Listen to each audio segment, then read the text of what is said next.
সুপ্রিয় দর্শক, আসসালামু আলাইকুম। আপনাদের সবাইকে স্বাগত জানাচ্ছি এখনকার আলোচনায়।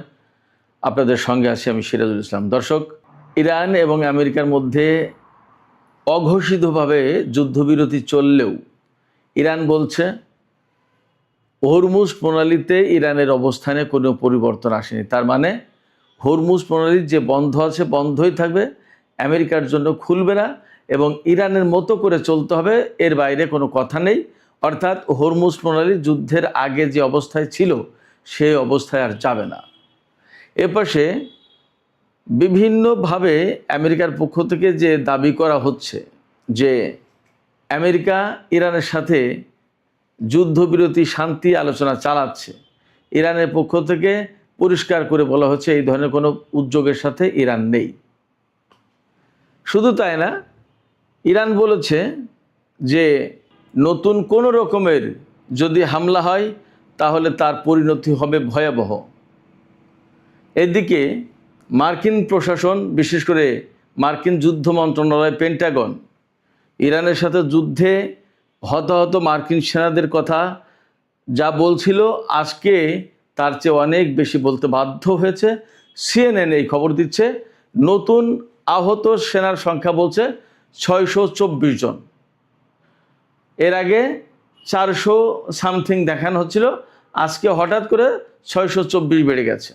সিএনএন প্রশ্ন তুলেছে হঠাৎ করে কিভাবে বাড়লো এবং এখনও প্রকৃতপক্ষে হতাহতের সংখ্যা গোপন করা হচ্ছে কিনা সেই সন্দেহ কিন্তু জোরালো।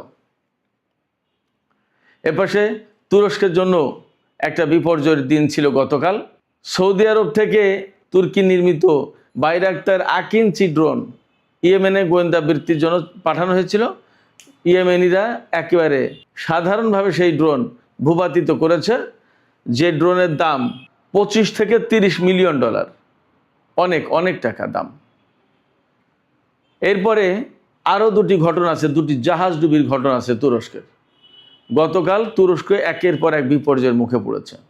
এবার সে কাস্পিয়ান সাগরে ইরানের যে বাণিজ্যিক জাহাজে ইউক্রেন ক্ষেপণাস্ত্র হামলা চালিয়েছে, সে ব্যাপারে ইরানের পক্ষ থেকে তো কড়া প্রতিবাদ জানানো হয়েছেই। কাস্পিয়ান সাগর তীরবর্তী তুর্কমেনিস্তান, তাদের পক্ষ থেকে প্রতিবাদ জানিয়ে বলা হয়েছে কাস্পিয়ান সাগর শান্তি, সম্প্রীতি আর ভ্রাতৃপ্রতিম প্রতিবেশী দেশের এই সাগর, এখানে এই ধরনের হামলা গ্রহণযোগ্য না। তো সুপ্রিয় দর্শক, এই যে বেশ কয়েকটি বিষয় বললাম, এই বিষয়গুলো নিয়ে ছোট ছোট করে আলোচনা করব। আপনারা আশা করি শেষ পর্যন্ত সঙ্গে থাকবেন। আর যদি ভিডিও ভালো লাগে তাহলে লাইক, কমেন্ট, শেয়ার করবেন এবং চ্যানেলটি সাবস্ক্রাইব করে সাথেই থাকবেন। দর্শক, চলুন বিস্তারিত আলোচনা করি। সর্বপ্রথম বলি, ইরানের পক্ষ থেকে একদম পরিষ্কার করে বলা হয়েছে যে বিভিন্ন সূত্র থেকে বা আমেরিকার পক্ষ থেকে বিভিন্ন কায়দায় ইনিয়ে বিনিয়ে যে দাবি করা হচ্ছে যে ইরানের সাথে আমেরিকার শান্তি আলোচনা চলছে, যুদ্ধবিরতির আলোচনা চলছে, প্রকৃতপক্ষে এই ধরনের কোনো আলোচনায় ইরান যুক্ত হয়নি, ইরান নেই, ইরান এই ধরনের কোনো আলোচনা করছে না। ইরানের পররাষ্ট্র মন্ত্রণালয়ের মুখপাত্র ইসমাইল বাকাই এই ঘোষণা দিয়েছেন। অর্থাৎ ইরান সরকারের পক্ষ থেকে একেবারে পরিষ্কার করে বলা হলো যে এই ধরনের আলোচনায় নেই। যুদ্ধ অঘোষিতভাবে আমেরিকা বন্ধ করেছে। ইরান বলছে যে তারা যুদ্ধ শুরু করেছে, কিন্তু যুদ্ধ এখানেই শেষ না। যুদ্ধ কবে, কখন, কিভাবে শেষ হবে সেটা সিদ্ধান্ত নেবে ইরান। অর্থাৎ ইরান তার মতো করে একটা পর্যায়ে গিয়ে শেষ করবে যুদ্ধ। কারণ ইরানের মনে অনেক দুঃখ, ব্যথা, বেদনা, ক্ষোভ, অনেক কিছু আছে।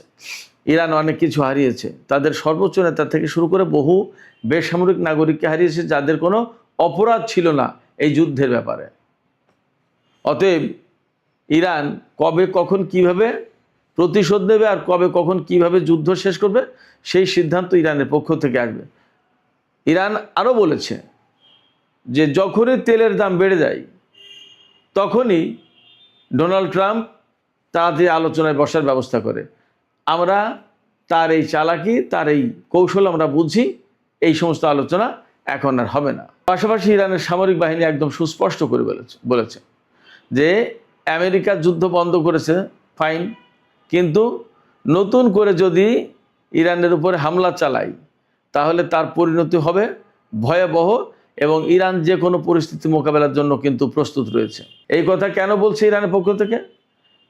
এই কথা ইরানের পক্ষ থেকে সামরিক বাহিনী বলছে এই কারণে যে বিভিন্ন জায়গায় খবর আসছে, এমনকি ইসরায়েলের গণমাধ্যমে, যে ইসরায়েলের প্রধানমন্ত্রী বেনিয়ামিন নেতানিয়াহু আগামীকাল মঙ্গলবার 28 জুলাই আমেরিকা সফরে যাবেন এবং আমেরিকায় যাওয়ার পরে প্রেসিডেন্ট ডোনাল্ড ট্রাম্পের সাথে মিটিং করবেন। সেই মিটিংয়ে হয়তো এমন সিদ্ধান্ত হওয়ার সম্ভাবনা আছে যে আমেরিকা ইসরায়েল দুই দেশ মিলে ইরানের বিরুদ্ধে নতুন করে যুদ্ধ শুরু করতে পারে এবং ওই যে বড় হামলা চালাবে বলে আমেরিকা প্রস্তুতি নিয়েছে, সেই হামলার কথা বলা হচ্ছে যে হামলা আবার হতেও পারে ইরানের বিরুদ্ধে। এই জায়গায় ইরানের সামরিক বাহিনী পরিষ্কার করে বলেছে যে আমেরিকা যদি নতুন করে ইরানের বিরুদ্ধে কোনো রকমের হামলা চালায় তাহলে তার পরিণত হবে ভয়াবহ। এদিকে মার্কিন প্রেসিডেন্ট ডোনাল্ড ট্রাম্প বলেছেন যে আমেরিকার হাতে অস্ত্র ব্যাপকভাবে কমে গেছে, ক্ষেপণাস্ত্র কমে গেছে বলে যে সমস্ত কথাবার্তা বলা হচ্ছে, রিপোর্ট বেরিয়েছে, এগুলো ঠিক না, ভুল। আমাদের হাতে প্রচুর পরিমাণে এবং যথেষ্ট পরিমাণে অস্ত্র সমস্ত সব কিছু আছে। তিনি এই রকম দাবি করেছেন যে আমেরিকার হাতে যে পরিমাণ অস্ত্র, গোলাবারুদ এবং ক্ষেপণাস্ত্র আছে পৃথিবীর কোনো দেশের কাছে তা নেই। অথচ খুবই বাস্তব কথা হচ্ছে যে ভারত মহাসাগর থেকে মার্কিন যুদ্ধ জাহাজ ক্ষেপণাস্ত্র ছুটতে পারছে না, তাদের হাতে ক্ষেপণাস্ত্র নেই। শুধু তাই না, কুয়েতের আকাশে ইরানের ড্রোন দীর্ঘক্ষণ উড়াউড়ি করেছে, সেই ড্রোনকে ভূপাতিত করতে পারেনি, ক্ষেপণাস্ত্র নেই। আরও একটা প্রমাণ, পারস্য উপসাগরের মার্কিন জাহাজের উপর দিয়ে ধারে কাছ দিয়ে ইরান ফ্যান্টম বিমান দিয়ে টহল দিয়েছে পারস্য উপসাগরে। সেই বিমানের দিকে আমেরিকা কোনো গুলি ছোড়েনি, কোনো ক্ষেপণাস্ত্র ছোড়েনি। অথচ কথাটা কিন্তু অন্যরকম ছিল। এবং অনেক জায়গায় রিপোর্ট বেরিয়েছে যে কাতারের আল উদেইদ ঘাঁটি এবং সংযুক্ত আরব আমিরাতের আল জাফরা ঘাঁটি খালি করে দিয়েছে, এখান থেকে বিমান এবং সেনাদেরকে সরিয়ে নিয়েছে আমেরিকা। শুধু তাই না, জর্ডানের কয়েকটা ঘাঁটি এরকমভাবে খালি করেছে বলে রিপোর্ট বেরিয়েছে। এখন মার্কিন প্রেসিডেন্ট ডোনাল্ড ট্রাম্প এই মুহূর্তে বলতেই পারেন, কারণ তিনি যেহেতু কমান্ডার ইন চিফ, তার দেশের ভাবমর্যাদা এবং সামরিক অবস্থান ধরে রাখার জন্য তিনি তো কত কথাই বলবেন। কিন্তু সিএনএন বলছে ভিন্ন রিপোর্ট। আজকেই এখনই সিএনএনের ওয়েবসাইটের লিড নিউজ হচ্ছে যে ট্রাম্প মুখে এই সমস্ত কথা বলছেন ঠিকই, কিন্তু তিনি যে কাজ করতে যাচ্ছেন সেই জায়গায়, অর্থাৎ প্রতিটি বাঁকে বাঁকে তার জন্য বিপদ আসছে। যুদ্ধ থেকে বেরিয়ে যাওয়ার কোনো কৌশল তার কাছে নেই। এটা আমার কথা না, এটা মার্কিন গণমাধ্যমের কথা। আর এই যে ক্ষেপণাস্ত্র কমে গেছে, অস্ত্র কমে গেছে, এটা আমি বলছি না, মার্কিন গণমাধ্যমে CNN, new York Times, Wall Street journal, এই সমস্ত বড় বড় বিখ্যাত পত্রিকা তারাই বলেছে। অতএব ডোনাল্ড ট্রাম্পের হাতে বা আমেরিকার হাতে কতটুকু অস্ত্র আছে আর কতটুকু নেই তাদের গণমাধ্যমের খুব ভালো করে জানার কথা। তাদের গণমাধ্যমে এই যুদ্ধের ব্যাপারে যে সমস্ত কথাবার্তা বলেছে তার অনেক কিছুই তো ঠিক। যেমন এই যে হতাহতের কথা, মার্কিন গণমাধ্যমে বহুদিন ধরে সন্দেহ প্রকাশ করে আসছে। তারা বলছে যে পেন্টাগন বা যুদ্ধমন্ত্রী পিট হেগসেথ যে বলছে এতজন সেনা নিহত হয়েছে আর এতজন আহত হয়েছে, কিন্তু প্রকৃত সংখ্যা, হতাহতের সংখ্যা এর চেয়ে আরও অনেক বেশি। এখন আজকে যে তারা নতুন করে আপডেট করলো হতাহতের সংখ্যা, তাতে বলেছে নিহত 18 জন আর আহত 624 জন। কিন্তু সিএনএন এখানে বলছে যে এই সন্দেহ ব্যাপক জোরালো, যে এই সংখ্যা আরও বেশি হবে প্রকৃত সংখ্যা। এখন এখানে আমি আর একটা প্রশ্ন তুলে দিই, যখন 624 জন আহত তখন মাত্র কি 18 জন নিহত হয়? বহু গণমাধ্যমে এবং সামাজিক মাধ্যমে আমেরিকার এই হতাহত অর্থাৎ নিহত এবং আহত মার্কিন সেনা সংখ্যা কমিয়ে বলছে। এই ব্যাপারে তারা সন্দেহ প্রকাশ করেছে এবং তাদের সন্দেহ তো অমূলক নয় যে আজকে হঠাৎ করে এতজন বেড়ে গেল কী করে আহত সেনার সংখ্যা। অনেক তথ্য আছে যে তথ্য আসলে আমেরিকা গোপন করছে। তাদের পরিস্থিতি আসলে যথেষ্ট নাজুক। এখন ইসরায়েলি প্রধানমন্ত্রী নেতানিয়াহু আমেরিকায় যাওয়ার পরে যদি ইরানের বিরুদ্ধে নতুন করে হামলা এবং বড় যুদ্ধ শুরু করার চিন্তা করতেই পারে, এবং এমন আশঙ্কা কিন্তু কম না। যদি করে তাহলে পরিস্থিতি আসলে খারাপ হবে।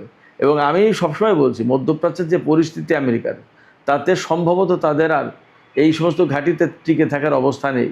এরপরেও যদি তারা নতুন করে যুদ্ধ শুরু করে তাহলে যথেষ্ট আশঙ্কা আছে আমেরিকার ঘাঁটিগুলোর আরও খারাপ অবস্থা এবং একদম মানে পতন বলতে যা বোঝায় তাই হওয়ার আশঙ্কা আছে। এটা আমার ব্যক্তিগত বিশ্লেষণে আসে। ইরান আরেকটি ঘোষণা দিয়েছে যে হরমুজ প্রণালীতে ইরানের যে অবস্থান ছিল তাই আছে, এতে পরিবর্তন হচ্ছে না। অর্থাৎ ইরান বলেছে কি যে হরমুজ প্রণালী আমাদের, এটা আমরা ম্যানেজমেন্টের দায়িত্বে থাকবো, টোল নেব কি নেব না সেটা আমরা সিদ্ধান্ত নেব, কোন পথে জাহাজ চলাচল করবে সেটা আমরা ঠিক করে দেবো, এর বাইরে কোনো কথা হবে না, এখানে কর্তৃত্ব নেতৃত্ব আমাদের হাতে থাকবে। এই জায়গা থেকেই ইরান সরেনি, বলছে যে আমাদের অবস্থান ঠিক আছে। এবং হরমুজ প্রণালী একেবারে নির্দ্বিধায় সবাই যাতায়াত করতে পারবে, গড়ের মাঠ ওপেন টু অল, নো, এরকম থাকবে না। বলেছে যে যুদ্ধের আগে হরমুজ প্রণালী যেমন ছিল তেমন আর কখনো কোনো দিন হবে না। এবং এখানে কার জাহাজ যাবে, কোন জাহাজ কত টোলে যাবে, কোন পথে যাবে, সমস্ত সব কিছু ইরান নির্ধারণ করবে বলছে।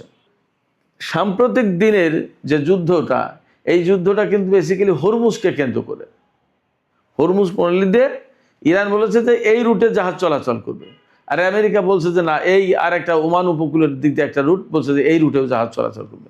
সেখানে মাইন পেতে রেখেছে ইরান, গেলে জাহাজ গেলে কোনোটা মাইনে বিস্ফোরণ হচ্ছে, আর কোনোটার উপর ইরান হামলা চালাচ্ছে, ক্ষেপণাস্ত্র হামলা, ড্রোন হামলা। আমেরিকা সে সমস্ত জাহাজের নিরাপত্তা দিতে পারছে না। ফলে হরমুজ প্রণালী কোনো মতেই সিকিউর না। এখন ইরানের কথা মতো চললে সিকিউর, না চললে সিকিউর না। ইরান যে পথে চলতে বলছে জাহাজগুলোকে, সেই পথে গেলেই শুধুমাত্র জাহাজ নিরাপদে যাওয়া আসা করতে হচ্ছে, এছাড়া না। অতএব হরমুজ প্রণালী এলাকায় ইরানের কর্তৃত্ব এই মুহূর্তে চ্যালেঞ্জ করে আমেরিকা যে নতুন কিছু একটা করবে, এখনও পর্যন্ত এরকম অবস্থা হয়নি। এরকম অবস্থা হবে কিনা সেটাও একটা প্রশ্ন। এর মধ্যে হরমুজ প্রণালীতে গতকাল তুরস্কের একটি তেলবাহী জাহাজ মাইন বিস্ফোরণে ধ্বংস হয়েছে। এপাশে সৌদি আরবের কাছে তুরস্ক বাইরাক্তার আকিঞ্চি নামে খুব দামি মূল্যবান ড্রোন বিক্রি করেছিল। সেই ড্রোন ইয়েমেনের আকাশে গোয়েন্দা বৃত্তি করতে গেছে আল জাওয়াব প্রদেশে। সেখানে ইয়েমেনের হুতি যোদ্ধারা বা সেনারা তারা খুব সাধারণভাবে সেই ড্রোনকে ভূপাতিত করেছে। এই ড্রোনটার দাম হলো 25 থেকে 30 মিলিয়ন ডলার, তার মানে 2.5 কোটি থেকে 3 কোটি ডলার, অনেক টাকা দাম। এবং বেশ বড়, 1500 কেজি বিস্ফোরক বহন করতে পারে এই ড্রোন। 1500 কেজি মানে 1.5 টন, 37.5 মন। আর 24 থেকে 30 ঘন্টায় একটানা আকাশে উঠতে পারে, 40,000 ফুট উচ্চতা, অনেক উপর দিয়ে এই ড্রোন উড়তে পারে, খুব আকারে বড় ড্রোন। সেই ড্রোন ভূপাতিত করেছে। তুরস্কের জন্য এটা একটা সেটব্যাক, একটা দুঃস্বপ্নের দিন, খারাপ সময়। আর একটা ঘটনা ঘটেছে কৃষ্ণ সাগরে। ইউক্রেনের ওডেসা বন্দর থেকে তুরস্কের মালিকানাধীন একটি জাহাজ গিনি বিসাউয়ের পতাকা বহন করছিল, হয়তো কোনো পণ্য নিয়ে ওই জাহাজটা যাচ্ছিল কৃষ্ণ সাগর দিয়ে। বলা হচ্ছে রাশিয়ার ক্ষেপণাস্ত্রের আঘাতে সেই জাহাজ ডুবে গেছে এবং বেশ কয়েকজন নাবিক হতাহত হয়েছে। রাশিয়া বলছে যে আমাদের ক্ষেপণাস্ত্রে এই ধরনের ঘটনা ঘটেনি, বাট কৃষ্ণ সাগরে তুরস্কের একটা জাহাজ ডুবে গেছে, এটা বাস্তব কথা। তার মানে গতকাল তুরস্কের জন্য ভারী খারাপ সময় গেছে। হরমুজ প্রণালীতে জাহাজ বিধ্বস্ত, কৃষ্ণ সাগরে ক্ষেপণাস্ত্রের আঘাতে জাহাজ ডুবে গেছে, আর ইয়েমেনের আকাশ থেকে তুর্কি নির্মিত সৌদি আরবের মালিকানাধীন ড্রোন বিধ্বস্ত। তুরস্কের জন্য কোনো খবরই ভালো ছিল না। আরেকটি বিষয়, ছোট্ট বিষয়, আমি একটু কথা বলে শেষ করি। সিরিয়ার প্রেসিডেন্ট আহমেদ আল সারা ওরফে জুলানি, তিনি বলেছেন ইসরায়েলের সাথে একটা নিরাপত্তা চুক্তি করার ব্যাপারে কাজ চলছে এবং একটা পূর্ণাঙ্গ চুক্তি হবে তাদের সাথে, যাতে সিরিয়া নিরাপদ থাকে। ভাবতে পারেন খবরটা কি? ইসরায়েলের সাথে সিরিয়া নিরাপত্তা চুক্তি করে সিরিয়ার নিরাপত্তা নিশ্চিত করবে। অথচ আরব বিশ্বে একমাত্র দেশ ছিল সিরিয়া যারা ইসরায়েলকে স্বীকৃতি দিয়ে তার সাথে কোনো রকমের সম্পর্ক রাখার ব্যাপারে সবচেয়ে সিরিয়াস ছিল, রাখতে চাইতো না, রাখেনি। বাশার আসাদ অথবা তার বাবা হাফেজ আল আসাদ কেউই ইসরায়েলের সাথে সম্পর্ক করেনি। আর তুর্কি সমর্থিত ইসলামপন্থী সরকার ক্ষমতায় এসে ইসরায়েলের সাথে এখন পূর্ণাঙ্গ সামরিক এবং নিরাপত্তা চুক্তি করতে যাচ্ছে। বুঝতেই পারেন পরিস্থিতি কোথায়, কতটা দৈন্য দশা হলে এইগুলো করে। এবং তুরস্কি সমর্থিত সিরিয়ার সরকার কিন্তু তুরস্ক রাত দিন ইসরায়েলের বিরুদ্ধে যুদ্ধ করে বলে ঘোষণা দেয়।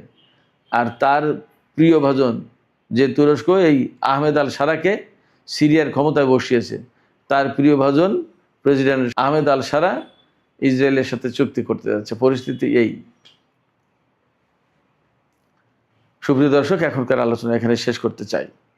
আলোচনা শেষের আগে আমি আপনাদের কাছে প্রশ্ন করি, আসলে CNN যে খবর দিচ্ছে হঠাৎ করেই আমেরিকার প্রতিরক্ষা দপ্তর বা যুদ্ধ মন্ত্রণালয় পেন্টাগন তারা বলল যে 624 জন আহত হয়েছে ইরানের সাথে যুদ্ধ করতে গিয়ে, হঠাৎ করে বেড়ে গেল।